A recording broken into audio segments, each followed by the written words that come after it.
নমস্কার বন্ধুরা, উরাকু চ্যানেলে নতুন একটা ভিডিওতে আরও একবার আপনাদেরকে স্বাগত জানাই। আজকের ভিডিও শুধুমাত্র চেরাপুঞ্জি সাইট সিন নিয়ে। চেরাপুঞ্জি গিয়ে কোথায় কোথায় ঘুরবেন। চেরাপুঞ্জির অন্যতম একটি সাইট সিন হলো সেভেন সিস্টার ফলস, যেটি আপনি রাস্তার ধারে গাড়ি পার্কিং করেই দেখতে পাবেন। সেভেন সিস্টার ফলস থেকে একটু এগিয়ে পড়বে পরবর্তী সাইট সিন মাওসমাই কেভ। আচ্ছা, একটা কথা বলতেই হবে যে মেঘালয়ে ঘুরতে গেলে আপনারা গুহার স্বাদ অবশ্যই পাবেন, নানান রকম গুহার স্বাদ পাবেন। আবার সেটার জন্য আপনাকে প্রফেশনাল কেভারও হতে হবে না। কিছুটা এরকম রাস্তা আপনাকে হেঁটে যেতে হবে কেভের সামনে অবধি, কিছু সিঁড়ি তো অতিক্রম করতেই হবে। আর হ্যাঁ, কেভের ভিতরে যাদের শ্বাসকষ্ট আছে বা কিছু সমস্যা আছে তারা কিন্তু কেভের ভিতরে যাবেন না, তার কারণ এই কেভটা সত্যিই খুব দুর্গম। আমরা চেরাপুঞ্জির অনেক কেভ ঘুরেছি, তার মধ্যে এইটা অনেক দুর্গম মনে হয়েছে।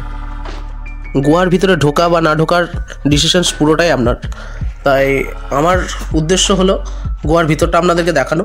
আমি দেখাচ্ছি, দেখুন, যদি মনে হয় যে আপনারা ঢুকতে পারবেন বা যেতে পারবেন তাহলে অবশ্যই যাবেন। তবে আমার মনে হয়েছে কিছুটা শ্বাসকষ্ট হতেও পারে। আর যেসব মানুষের কোনো রকম শ্বাসকষ্ট নেই, অ্যাডভেঞ্চার প্রিয়, তাদের জন্য এটা অসাধারণ একটা গুহা হতে চলেছে। আপনারা দেখুন, ভিতরটা দেখলে অনেকটাই ক্লিয়ার হয়ে যাবে গোয়ার ভিতরটা কেমন ছিল। এই জায়গাটা দেখুন, এই জায়গাটার মধ্যে মনে হচ্ছে যেন যাওয়ার কোনো রাস্তাই নেই, কিন্তু আছে। ওই সামনের যে জায়গাটা দেখছেন ওইটার মধ্যে দিয়েই গলে আপনাকে যেতে হবে। তাই এই মাওসমাই কেভে অনেক জায়গা আছে যেগুলো আপনাকে স্ক্রল করে যেতে হবে। খুব ভালো ভালো জায়গা আছে যেগুলো আপনি পেরিয়ে গেলে আপনার নিজের কনফিডেন্স অনেক বেড়ে যাবে। সামনেরটা দেখায়, সামনেরটা দেখুন কতটা খোলামেলা।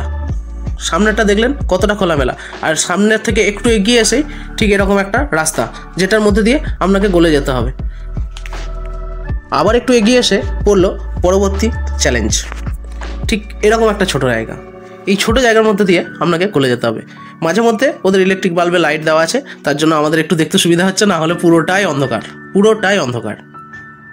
এরই মধ্যে কিছু কিছু জায়গায় এখনও জল বয়ে যাচ্ছে। এই গুহাটার ম্যাক্সিমাম পথ আপনাকে এরকম নত হয়েই যেতে হবে। দাঁড়ানোর জায়গা খুব কম পাবেন, আর গলে যাওয়ার জায়গা খুব কম পাবেন। একটু মোটা মানুষ হলে সত্যি একটু অসুবিধা।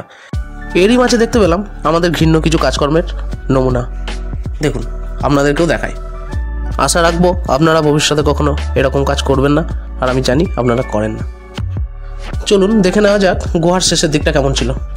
পুরোটাই ঠিক এরকমভাবে আপনাকে যেতে হবে। তো আমি যেটা বললাম, যদি কারোর শ্বাসকষ্ট থাকে তাহলে সে এই জায়গাটা একটু অ্যাভয়েড করবেন। আরও অনেক গুহা আছে, সেগুলো আপনারা এক্সপ্লোর করতে পারেন, তবে মাওসমাই কেভটা একটু অ্যাভয়েড করাই বেটার। আর হ্যাঁ, এর সাথে আরেকটা কথা বলি, যারা প্রফেশনাল কেভার আছেন তারা চাইলে আপনাদের ইকুইপমেন্টগুলো নিয়ে যেতে পারেন, তার কারণ মাওসমাই কেভের সেকেন্ড পার্টটা আছে আপনাদের জন্য। ওখানে ইকুইপমেন্ট ছাড়া যাওয়া যায় না। বেশ কিছুটা আপনি এক্সপ্লোর করতে পারবেন। ওটা আরও অত্যধিক কঠিন, অত্যধিক কঠিন। আমরা খালি হাতে এমনি জুতো পরে ট্রাই করছিলাম, কিছুটা দূরে গিয়ে আবার ফিরে এসেছি। তো এসে দেখাবো, সেগুলোও দেখাবো সামনের ভিডিওতে।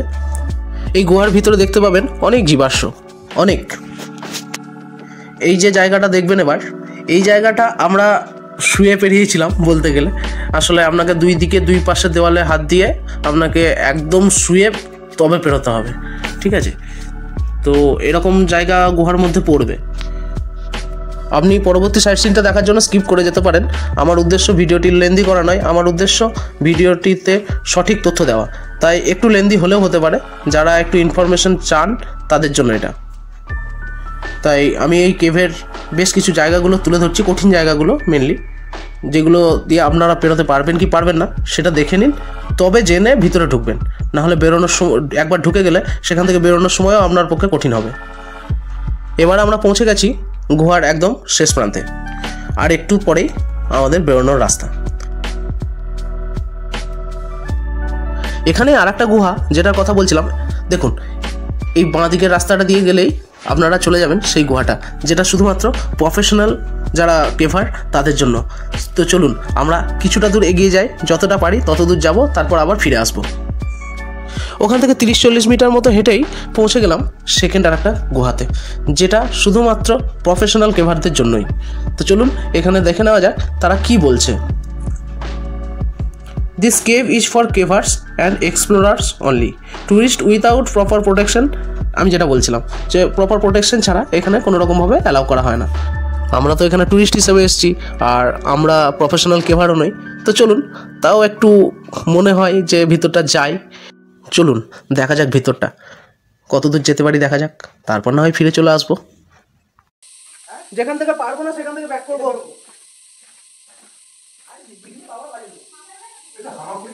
সৈকত প্রথমে যাচ্ছে। সৈকতের প্রথম এক্সপিরিয়েন্স হলো এর ভিতরে নাকি হামাগুড়ি দিয়ে যেতে হবে। তো ভিতরে অনেক জল বৃষ্টি, তাই আমরা চেষ্টা করছি যাওয়ার, তবে হামাগুড়ি অবধি যাবো না, তার আগে থেকে বেরিয়ে চলে আসবো। আচ্ছা, আমরা অনেকটা ঢুকে গেছি সৈকত ভিতরে, অনেকটা দূর চলে এসেছি আমরা, অনেকটা উপরে। আমরা কেভার নই, কিন্তু চেষ্টা করছে সৈকত, হয়ে যাবে। আসলে আমাদের জুতোগুলোও ঠিকঠাক নয় কেভে যাওয়ার মতো। কি মনে হচ্ছে, যাওয়া যাবে? গাইডের দরকার নেই, অ্যাকচুয়ালি রাস্তাটা এরকমই, এবার কষ্ট করে যেতে হবে আর কি। ঠিক আছে,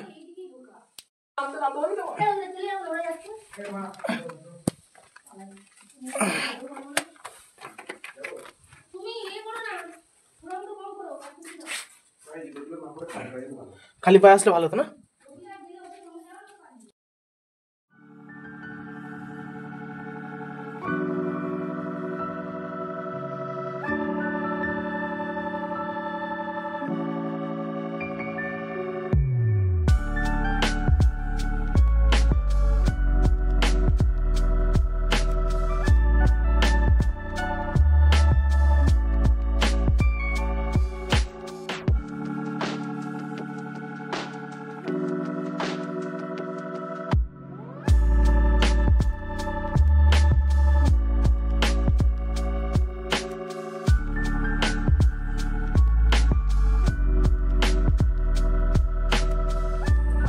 গাধা, আয় ভাই, একটা ফোনটা ভরে দে, আমার লাইটের উপর ভরসা রাখ। না, তোকে দেখতে হবে না, কোনো ক্লিপ দেখতে হবে না, তুই লাইটটা অফ কর, তবে দেখতে পাবি।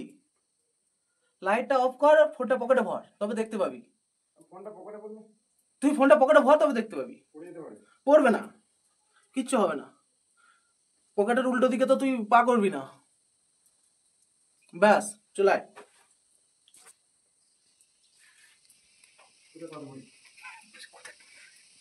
দেখ, তুই নিজেই বুঝতে পারবি। ওই পাশটায় পা দে, এই পাশটায়, হ্যাঁ, সাপোর্ট পাবি তবে। হ্যাঁ, এই পাটাতে, হ্যাঁ, আবার ওইটা, এবার ওইটা ওইদিকে নামা, আর একটু এই স্টেপটা নামা, ছোট ছোট স্টেপে, হ্যাঁ নামা, আবার এইটা এদিকে আয়, হ্যাঁ, আবার এখানে নামা,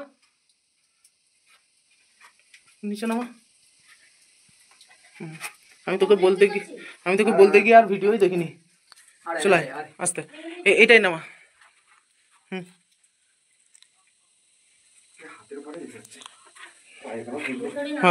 আচ্ছা,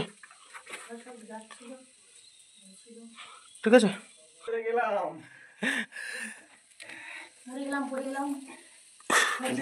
চলে আসছে, ভালো লাগছে।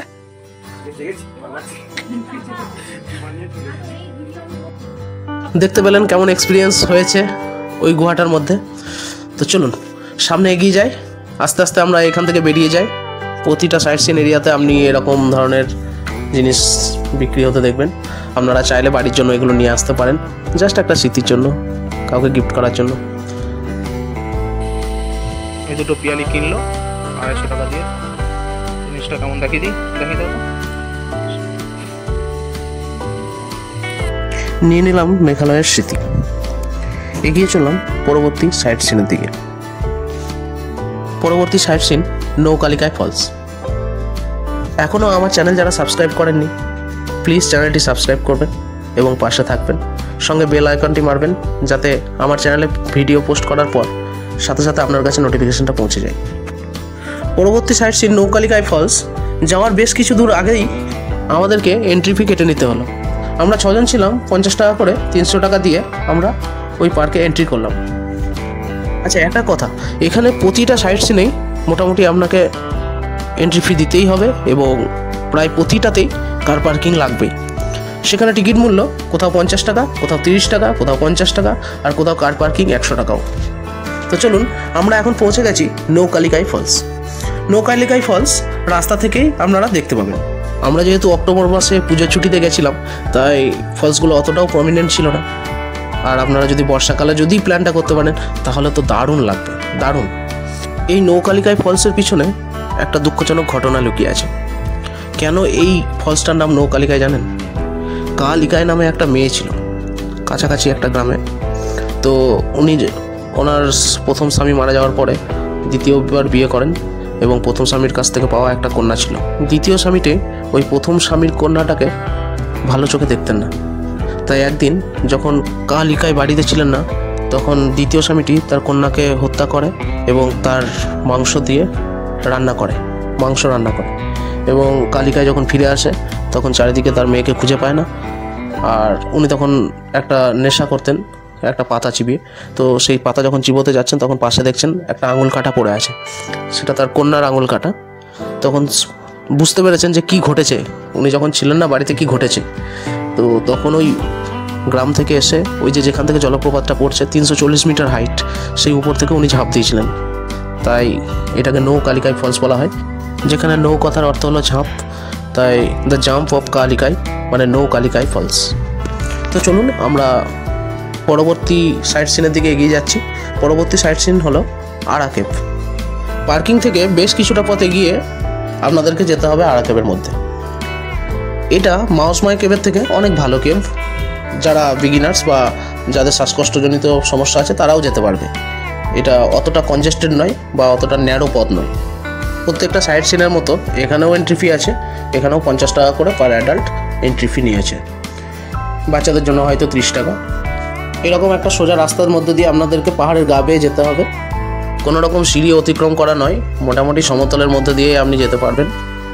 পার্কিং এরিয়া থেকে 500-700 মিটার এগিয়ে এসেই আপনারা পৌঁছে যাবেন আরা কেভ এন্ট্রি পয়েন্টে।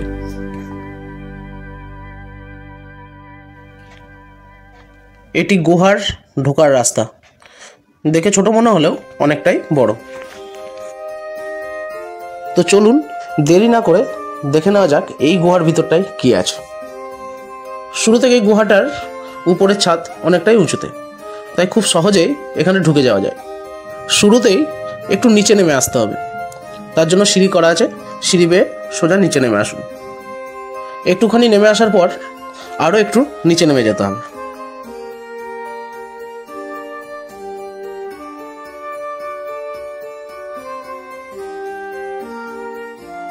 এবার দেখুন গুহাটা পুরোপুরি দেখা যাচ্ছে। সামনে যে লাইট দেওয়া আছে ওটা আমাদের রাস্তা, ওই বরাবর আমাদেরকে যেতে হবে। আর সাইডে এরকম জল এখনো বয়ে চলেছে।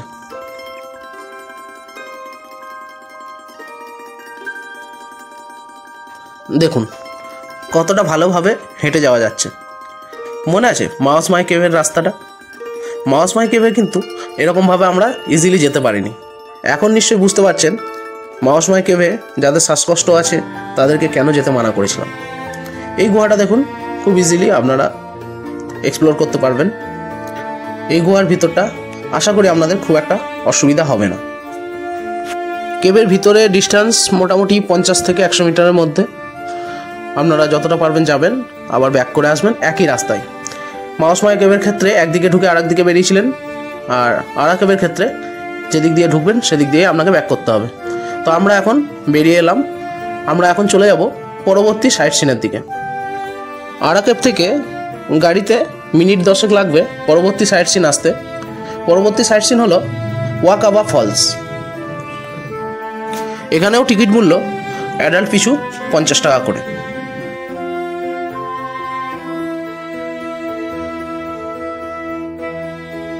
টিকিট কেটে কিছু দূর এসে এরকম ব্যারিকেড দেখতে পাবেন। আসলে এখান থেকে আপনাকে সামনের যে পাহাড়ে ফলস আছে সেটাকে দেখতে হবে। কেমন ভাগ্য দেখুন, আমরা যখন এলাম তখন এরকমভাবে কুয়াশাচ্ছন্ন হয়ে গেছিলো, তাই আমরা তো দেখতে পাইনি। আপনারা যদি কখনো দেখে থাকেন তাহলে আমাকে অবশ্যই কমেন্টে বলবেন যে কেমন ছিল ওয়াকাবা ফলস। মনের মধ্যে কিছুটা দুঃখ নিয়ে এগিয়ে চললাম পরবর্তী সাইট সিনের দিকে। মেঘালয়ে এরকম ভ্যালি অনেক জায়গায় দেখতে পাবেন। ভ্যালির মাঝখান দিয়ে এরকম রাস্তা চলে গেছে, চারপাশটা পুরোটাই ফাঁকা, আর মাঝখান দিয়ে এই কালো পিচ রাস্তা। আর এরকম রাস্তা দিয়ে মোটামুটি আধ ঘন্টা এনজয় করতে করতে চলে যান আর পৌঁছে যান গার্ডেন অফ কেভসে। গার্ডেন অফ কেভস হলো একটা বড় গার্ডেনের মতো, যেখানে অনেক ভিউ পয়েন্ট করা আছে। বাচ্চা থেকে বয়স্ক যারাই আসবেন তাদের সকলকে এই জায়গাটা অত্যন্ত ভালো লাগবে। বাকি সাইট সিনগুলোর থেকে এই সাইট সিনের টিকিট মূল্য একটু বেশি, জন প্রতি 100 টাকা করে। তবে ভিতরে গিয়ে অনেক কিছু দেখার জায়গা আছে, অনেক ফলস আছে যেখানে দাঁড়িয়ে আপনারা ছবি তুলতে পারবেন, অনেক ভালো ভালো সিনারি আছে। অবশ্যই যান, 100 টাকার জন্য ওখান থেকে ঘুরে আসবেন না। তো চলুন এক এক করে ঘুরে দেখে নেওয়া যাক সেই সব জায়গাগুলো।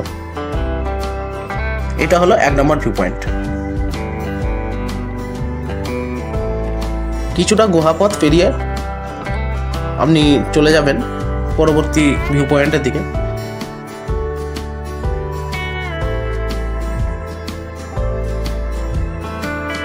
এক নম্বর ভিউ পয়েন্ট থেকে রাস্তা ধরে সোজা চলে আসুন দ্বিতীয় ভিউ পয়েন্টে। এখানে দেখার বলতে ওই সামনে যে ফলসটা দেখতে পাচ্ছেন এটাই। দেখা হয়ে গেলে চলে যান পরবর্তী ভিউ পয়েন্টে। এটি একটি গুহার মতো, আপনাদেরকে এই গুহার মাঝখান দিয়ে যেতে হবে।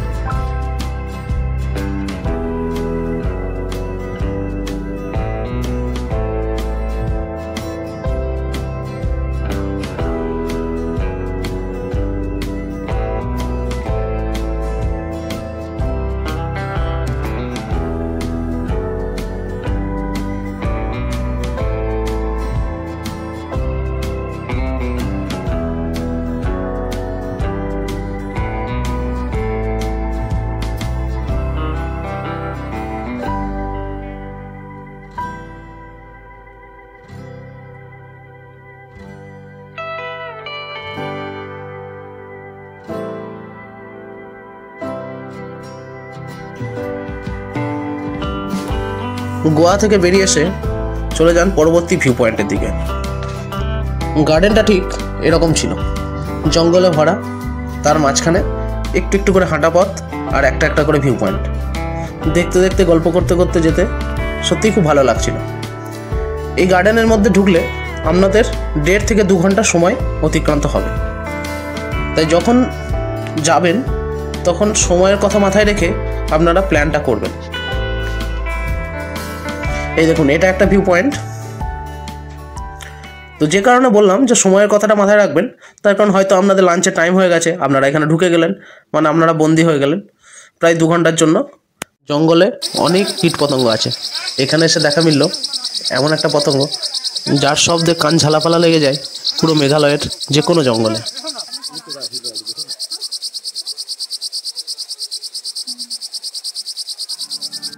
আবার 10-20 মিটার এগিয়ে এসে পড়ল পরবর্তী ভিউ পয়েন্ট।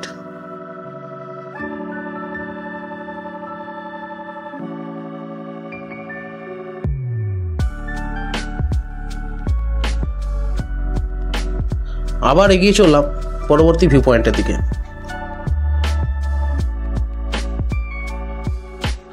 দেখতে পেলাম ইয়েলো অর্কিড।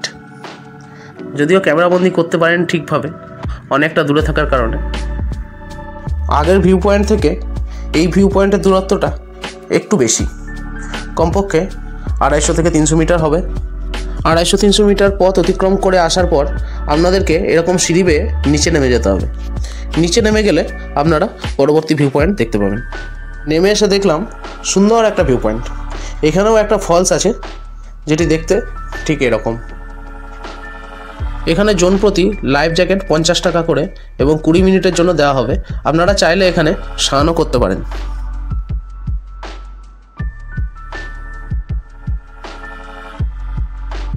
দেখা হয়ে গেলে চলুন পরবর্তী ভিউ পয়েন্টের দিকে। পরবর্তী ভিউ পয়েন্ট হলো বেবি ইন দ্য মাদার্স উম। বাচ্চা মাতৃগর্ভ থাকাকালীন যেরকম শেপে থাকে সেই শেপটা এখানে পাথরের মধ্যে দর্শিত হয়েছে। দেখা হয়ে গেলে চলুন পরবর্তী ভিউ পয়েন্টের দিকে। পরবর্তী ভিউ পয়েন্টটা একটু এক্সাইটিং আছে, কারণ এটা বাঁশের ব্রিজের ওপর দিয়ে যেতে হবে, যেটার নিচে কিছু নেই। কয়েকটা জঙ্গলের গাছকে অ্যাটাচ করে বাঁশগুলো বেঁধে ব্রিজ তৈরি করা হয়েছে। তো দেখুন সেই ব্রিজের উপর দিয়ে যেতে কেমন লাগে। দেখুন এভাবেই সবাই পেরোচ্ছে, 2 জন পাশাপাশি পেরোনো যাবে, তার বেশি নয়। এরকমভাবে মোটামুটি 100 মিটার, 100 থেকে 150 মিটার অতিক্রম করে আপনারা পৌঁছে যাবেন পরবর্তী ভিউ পয়েন্ট। এখানকার লোকাল মানুষদের কথা অনুযায়ী এটা হলো একটা মেডিসিনাল ওয়াটার, যেটা খেলে অনেক রোগ সেরে যায়। এই ভিউ পয়েন্টে এসে সবাই এই জল পান করছে এবং এখানে কাঁচা বাঁশের তৈরি কিছু বোতল পাওয়া যাচ্ছে, যেগুলো কিনে নিয়ে তারা বাড়ির জন্য জল নিয়ে যাচ্ছে। তবে এটা স্পেশালিটি কিছু আছে বলে আমার মনে হয়নি, কারণ পাহাড়ি জায়গার ঝর্ণার জল অনেক জায়গায় সবই মেডিসিনাল, স্বাস্থ্যের জন্য সবই ভালো। পার্কটা ঘোরার পরে অনেকটা জল পিপাসা পেয়েছিল, তাই জল খেয়ে নিয়ে আমরা চলে গেলাম পরবর্তী ভিউ পয়েন্টের দিকে। এই ভিউ পয়েন্টটা কিছুই নয়, আসলে ট্যুরিস্টদের আকর্ষণ বাড়ানো ছাড়া আর কিছুই মনে হয়নি আমার, কারণ এটা একটি লাভ আকারে কাটা পাথর, প্রাকৃতিকভাবে হওয়া বলে আমার মনে হয়নি। তো যাই হোক, সব রকম ভালো মন্দ মিশিয়ে এই গার্ডেন অফ কেভসটা আপনাদের ঘুরে ভালোই লাগবে। তো চলুন আমরা এবার এখান থেকে বেরিয়ে যাব এবং দেখব পরবর্তী সাইট সিন। পরবর্তী সাইট সিনটা আমাদের লিস্টে ছিল না, এটি আমাদের ড্রাইভার শম্ভুদার দেওয়া গিফট। পরবর্তী সাইট সিনের নাম লিং শিয়ার ফলস। বাচ্চা জন প্রতি 10 টাকা এবং প্রাপ্তবয়স্কদের জন্য 30 টাকা পার হেড এখানে এন্ট্রি ফি।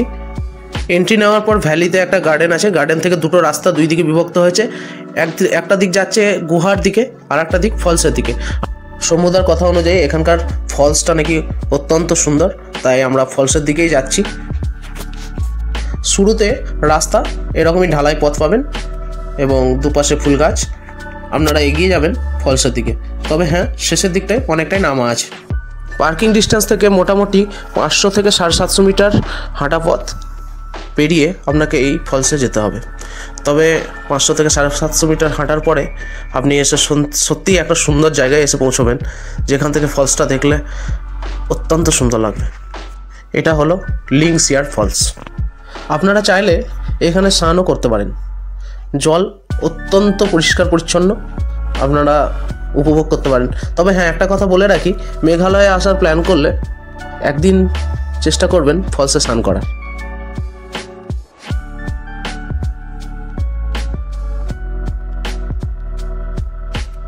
লিং শিয়ার ফলস দেখা হয়ে গেলে আপনারা ওখান থেকে চলে আসুন পরবর্তী সাইট সিন ফ্রুট ফলসে। এখানেও মাথাপিছু 30 টাকা করে টিকিট কেটে পার্কিং এরিয়া থেকে মোটামুটি 500 থেকে 750 মিটার এগিয়ে আসলে আপনি দেখতে পাবেন ফ্রুট ফলস। যে কোনো ফলস দেখার জন্য আপনাদেরকে একদম পাহাড়ের নিচে নেমে যেতে হয়, তাই প্রতিটা ফলসের ক্ষেত্রেই আপনাকে নিচে নেমে যেতে হবে। এখন আমরা সমতলের মধ্য দিয়ে হেঁটে যাচ্ছি।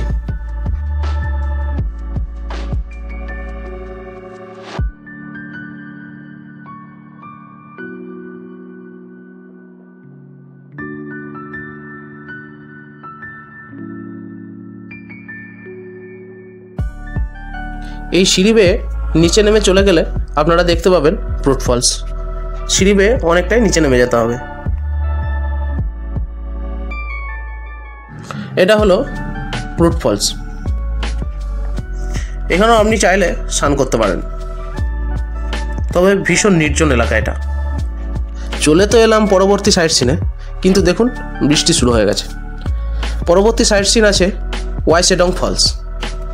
এটা দিনের সর্বশেষ সাইট সিন, তাই আমরা সিদ্ধান্ত নিলাম আমি আর সৈকত মিলে গিয়ে এই ফলসটা দেখে আসবো, বাকিরা গাড়িতেই থাকলো। গাড়ি থেকে যখন বেরিয়ে এলাম তখন খুব একটা বৃষ্টি শুরু হয়নি, টিপ টিপ করে বৃষ্টি পড়ছিল, মনে হচ্ছিল যেন পড়বে। টিকিট কাউন্টারে টিকিটটা কাটলাম, টিকিট কেটে আমরা সোজা নিচের দিকে নেমে গেলাম। নিচের দিকে নেমে যেতেই বৃষ্টি বেড়ে গেল।